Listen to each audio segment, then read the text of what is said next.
Bible diary 2026 പ്രകാശനം ചെയ്തു.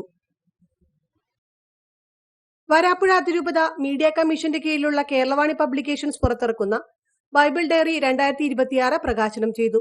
21ാമത് Vallarpadam Marian തീർത്ഥാടനത്തിൽ വെച്ച് വരാപ്പുഴ അതിരൂപത മെത്രാപ്പൊലീത്ത അഭിവന്യ ജോസഫ് കളത്തിപ്പറമ്പിൽ പിതാവാണ് പുസ്തകം പ്രകാശനം ചെയ്തത്. കോട്ടപ്പുറം രൂപത മെത്രാൻ അഭിവന്യ അംബ്രോസ് പുത്തൻ വീട്ടിൽ പിതാവ് ബൈബിൾ ഡയറിയുടെ ആദ്യ പ്രതി ഏറ്റുവാങ്ങി. അനുദിന വചന ധ്യാനത്തിനും ദിവ്യബലിയിലെ സജീവ പങ്കാളിത്തത്തിനും ഉപകരിക്കുന്ന അനുദിന വചനം Bible diary 2026 pre publication booking ആരംഭിച്ചിരിക്കുന്നു. 2025 സെപ്റ്റംബർ 30 ബൈബിൾ ഡയറി ഓർഡർ ചെയ്യുന്നവർക്ക് 50 രൂപ ഡിസ്കൗണ്ട് ഉണ്ടായിരിക്കുന്നതാണ്. പോസ്റ്റലിലൂടെയും ബൈബിൾ ഡയറി എത്തിച്ചു തരുന്നതാണ്.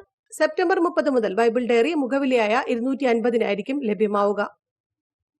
ഒക്ടോബർ ആദ്യവാരത്തോടുകൂടി ബൈബിൾ ഡയറി 2026 സെന്റ് ആൽബർട്ട്സ് കോളേജിന്റെ അടുത്തുള്ള IS പ്രസ് ബിൽഡിംഗിലെ 1ാം നിലയിലുള്ള കേരളവാണി ഓഫീസിൽ വന്ന് കളക്ട് ചെയ്യാവുന്നതാണ്. കൂടുതൽ വിവരങ്ങൾക്ക് ഈ നമ്പറുകളിൽ ബന്ധപ്പെടേണ്ടതാണ്.